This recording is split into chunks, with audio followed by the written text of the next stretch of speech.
नमस्कार दोस्तों, आप देख रहे हैं नवादा लाइव। मैं हूं ब्रह्मेंद्र। कल शाम यानी 20 मई 2023 की शाम से जो एक पूरे जिले में हॉट मामला चल रहा था, पत्रकार, वरिष्ठ पत्रकार, बुजुर्ग पत्रकार रविंद्रनाथ भैया की गिरफ्तारी का जो मसला था, उसका पट्टाछेप कहीं न कहीं हो गया है।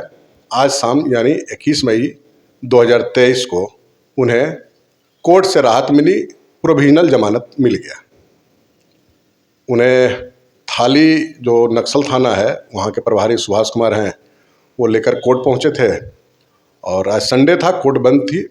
और उसके बाद जो है सो एक प्रक्रिया जो होती है कोर्ट के अंदर, वो पूरी की गई है। उसके बाद एसीजीएम 6 विवेक जी नाम है उनका, विवेक विशाल, उनके सामने उन्हें रिमांड के लिए ले जाया गया, जहाँ उन्होंने अपना पक्ष रखा।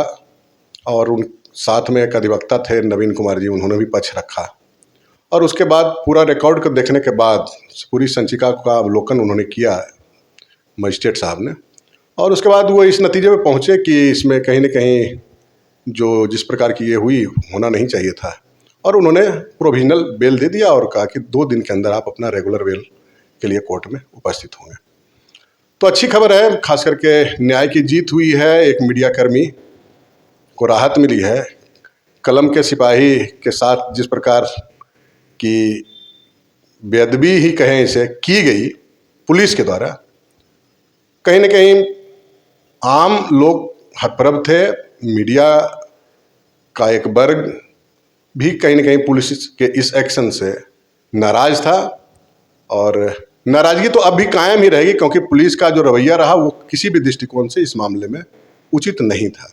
तो पूरा मसला आप लोग जानना चाहते हो कि पूरा मसला है क्या, तो हम पूरा मसला आपको पहले बता देते हैं, उसके बाद बताते हैं कि पुलिस की ही फजीहत इसमें हुई है। तो मसला ये था कि कोई अजय कुमार शख्स थे, अकबरपुर थाना क्षेत्र के पिरौटा गांव के।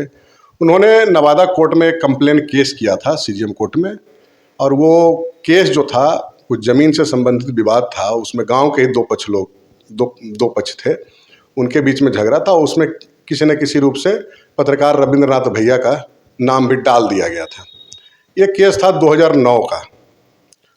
कोर्ट में केस चला, गवाही गुजरी, सुनवाई हुई। उसके बाद जो जानकारी है, जून 2009 में ही उस केस में कॉग्निजेंस लिया गया कोर्ट के द्वारा। और अगस्त में 2009 में सम्मन जारी हुआ था।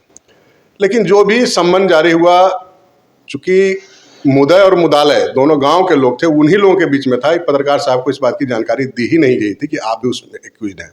बाद के दिनों में हुआ क्या कि जो अभियुक्त थे या मुदालय थे और जो मुदई थे, मतलब कंप्लेनेंट और एक्यूज, वो आपस में मिल गए, अपना कंप्रोमाइज पिटीशन भी दे दिया। वो लोग सब बेल भी ले लिए, जमानत पर चल रहे हैं।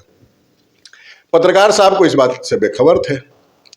अचानक से 20 मई 2023 की शाम 5 बज रहा था। पत्रकार साहब जो रविंद्रनाथ भैया थे, अकबरपुर बाजार में कोई आढ़त है, वहाँ पे किसी एक अपने मित्र के साथ चाय पी रहे थे। इसी दौरान बताया जा रहा है कि 5-6 पुलिसकर्मी सिविल ड्रेस में पहुँचे और वहाँ पे उसको कहीं न कहीं बैरिकेड कर लिए अपने हिसाब से, जहाँ पर पत्रकार साहब बैठे हुए थे, चाय पी रहे थे। सिविल ड्रेस में 500 पुलिसकर्मी थे, लेकिन उसका आइडेंटिटी इस रूप में हुआ कि वो सारे सिविल ड्रेस में रहते हुए राइफल अपना जो है शस्त्र रखे हुए थे पास में। कुछ देर के बाद वहाँ एक जमादार साहब पहुँचते हैं और वो पत्रकार साहब को कहते हैं कि आपको बड़ा वो बुला रहे हैं। तो चौकीदार थे, चौकीदार के मोटरसाइकिल पर आगे चौकीदार मोटरसाइकिल ड्राइव किया। बीच में वो भी कहीं न कहीं ट्रैफिक उल्लंघन है, ट्रैफिक नियम का, कि आगे वो बाइक चला रहा था चौकीदार, बीच में पत्रकार साहब को बैठा गया और पीछे जमादार साहब बैठे। ये 3 लोग जो है सो थाना की तरफ बढ़े। बाद में सारे पुलिसकर्मी भी बाइक से थाना की तरफ चले गए। जब थाना पहुंचे तो बताया गया कि आपके खिलाफ, पत्रकार साहब को बताया, आपके खिलाफ एक इश्तेहार है। और वो इश्तेहार क्या था? उसी केस का इश्तेहार था। और इश्तेहार जो था वो अकबरपुर थाना के जुडिशल में नहीं था। अकबरपुर थाना में वो इश्तेहार कोर्ट के थ्रू नहीं पहुंचा था।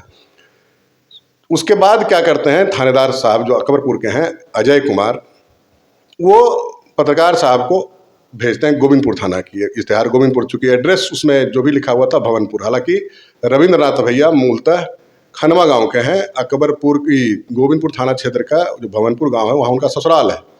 लेकिन खैर जो भी कंप्लेंट थे उसी एड्रेस को हाल मुकाम में दिए थे, तो उसी आधार पे इश्तेहार वहाँ गया होगा। तो जब रात में 9 बजे लेकर पत्रकार साहब को अकबरपुर थाना की पुलिस पहुँचती है, गोविंदपुर थाना, वहाँ रिकॉर्ड खोजा जाता है तो वहाँ कोई रिकॉर्ड नहीं मिलता है। तो हुआ कि भाई गोविंदपुर थाना से कटकर नया थाना बनाया थाली नक्सल थाना, तो वहाँ रिकॉर्ड होगा। उनको लाया जाता है रात में 12 साढ़े 12 बजे थाली नक्सल थाना में भी रिकॉर्ड पलटा जाता है, तो कहीं इनके खिलाफ कोई इश्तेहार नहीं मिलता है। मामला कॉम्प्लिकेटेड हो जाता है। इस बीच में थाली के जो अफसर इंचार्ज हैं, थानाध्यक्ष सुभाष कुमार, उन्होंने मार्गदर्शन मांगा अपने सीनियर पदाधिकारियों से। तो उसमें कहा गया कि ठीक है, जो भी है कोर्ट लेकर जाइए।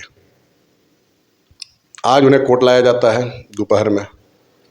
संडे था, कोर्ट तो बंद थी, लेकिन जो था इंचार्ज कोर्ट, वहाँ पे कार्रवाई की प्रक्रिया पूरी होती है। उसके बाद ACGM 6 जो हैं विवेक विशाल, उनके पास, उनके आवास पर उन्हें ले जाया जाता है रिमांड के लिए। और वहाँ पे वकील जो नवीन कुमार हैं वो भी उपस्थित होते हैं। उसके बाद जो एक्यूज थे रविंद्रनाथ भैया पत्रकार, वो भी अपनी बात रखते हैं। सारा रिकॉर्ड को ACGM खुद अपने नज़र से देखते हैं और उसके बाद इस निष्कर्ष पर पहुँचते हैं कि इसमें कहीं न कहीं सही प्रक्रिया का पालन नहीं हुआ है और नहीं होना चाहिए था ये गिरफ्तारी। अगर इश्तेहार था तो जो भी अभियुक्त थे उन्हें सूचना देना चाहिए था कि आप जो है सो आगे। खैर जो भी था वो अंदर, हम तो वहाँ उपस्थित थे नहीं, लेकिन जो बातें छन के आई वो कहीं ना कहीं नाराज़गी दिखाए, कोर्ट की तरफ से नाराज़गी दिखी पुलिस की के एक्शन के प्रति। उसके बाद उन्होंने ACGM साहब ने प्रोविजनल बेल दिया और कहा कि 2 दिन के अंदर आप अपना रेगुलर बेल के लिए कोर्ट में आप उपस्थित होइए। तो प्रोविजनल बेल मिल गया। उसके बाद जो प्रक्रिया था पूरी करने के बाद उन्हें मुक्त कर दिया गया और वो पत्रकार साहब रविंद्रनाथ भैया अपने घर पर चले गए। अब इस पूरे मामले में खेल देखिए हुआ क्या। अकबरपुर थाना का जुडिक्शन था नहीं तो, और दूसरा अगर गोविंदपुर या थाली थाना में वो इश्तेहार था तो वहाँ से किसी प्रकार की रिक्विजिशन नहीं गया था। इसमें एक बड़ा पेच ये भी फंसता है कि जब आप जुडिक्शन से बाहर जाके काम करते हैं तो वरीय अधिकारियों का निर्देश लेना होता है। क्या लिया गया? 67 साल के बुजुर्ग एक पत्रकार जो दिन भर अकबरपुर बाजार में ही रहते हैं, एक रेनॉल्ड पत्रकार हैं, जाने माने हैं, बुजुर्ग हैं, आपने उन्हें थाना में हथकड़ी लगा दिया है। ये क्या है? कहीं न कहीं यह बात क्लियर हो गया कि अकबरपुर थानाध्यक्ष को इंटेंशन था, इनके प्रति खुन्नस था, व्यक्तिगत खुन्नस कुछ न कुछ था। इन्हें जो जानकारी शुरुआत में दी गई कि व्हाट्सएप पर किसी ने भेजा था कि इश्तेहार है, किसने भेजा था? पुलिस ऑफिस से गया था, गोविंदपुर थानाध्यक्ष ने भेजा था, अकबरपुर थाली थानाध्यक्ष ने भेजा था? नहीं भेजा था। किसने भेजा? किसी थर्ड पार्टी ने भेज दिया और आप उस पर एक्शन ले लिए। सिविलियन में आप 5-6 पुलिसकर्मी को भेज दिए, जमादार को भेज दिए, थाना पर हथकड़ी लगाए और उसके बाद अपने खास किसी कैमरामैन से या मीडिया कर्मी भी कह सकते हैं, बहुत सारे थाना में उस टाइप के होते हैं, उनसे आपने विधिवत फोटो खिंचवाया, उसको वायरल करवाया कि देखिए कितने बड़े नक्सली को हम पकड़ के लाए हैं। क्या साहब, क्या पुलिसिंग है? कैसे पीपुल फ्रेंडली पुलिसिंग होगी? बात उच्च अधिकारियों तक भी पहुंची है कि जुडिक्शन से बाहर जाकर कार्रवाई हुई तो किसका आदेश था? इतनी आसान नहीं है कि अब रास्ता चलते किसी सभ्य व्यक्ति को समाज में आप जलील कीजिएगा, चाहे वर्दी आपके ऊपर कितना भी स्टार क्यों नहीं लगा हुआ हो, थानाध्यक्ष हो या कोई हो, कानून से बंधे हुए सबको है। और पीपुल फ्रेंडली की बात अगर होती है तो आपको फ्रेंडली बनना पड़ेगा। और इस प्रकार का रवैया किसी भी पुलिस पदाधिकारी के लिए आने वाले दिनों में नुकसानदेह ही होता है। और इसी नवादा जिले की कई एक ऐसी घटना है कि जिस थानाध्यक्ष ने किसी सभ्य व्यक्ति को अकारण या किसी जाल फरेबी करके 420 करके हथकड़ी लगाया और गलत रूप से पेश आया, उनको भी हाथ में हथकड़ी लगी है। तो दोस्तों, हमें लगा कि ये बड़ा मामला है। 24 घंटे से ये मामला चल रहा था प्रकरण, इसका पट्टा छेप हुआ, बहुत अच्छे तरीके से हुआ। सुखद है कि आखिरकार कहीं न कहीं न्याय, कानून है और जस्टिस भी होता है और इस बड़ी बुजुर्ग पत्रकार के साथ जस्टिस हुआ है और न्याय की जीत हुई है। और इस मामले में वैसे कंस्पिरेसी करने वाले वर्दी वाले अधिकारियों की थू भी हुई है और आने वाले दिनों में उनकी और परेशानी भी बढ़ने वाली है। यह बात हम आपको आश्वस्त करते हैं। कोई भी कानून को ओवरलैप कीजिएगा, अपनी बकौती प्रॉपर्टी समझ लीजिएगा, तो ये चलने वाला नहीं है। जनता जागरूक हो चुकी है और हर लोग कानून के पहलू को समझते हैं। तो दोस्तों, इस वीडियो में इतना ही। एक अपील कि अगर अब तक आपने नवादा लाइव चैनल को सब्सक्राइब नहीं किया तो सब्सक्राइब कर लेंगे, बेल आइकन बजा लेंगे। वीडियो अच्छा लगे तो लाइक और शेयर जरूर करेंगे। मिलते हैं किसी और वीडियो में, तब तक के लिए नमस्कार।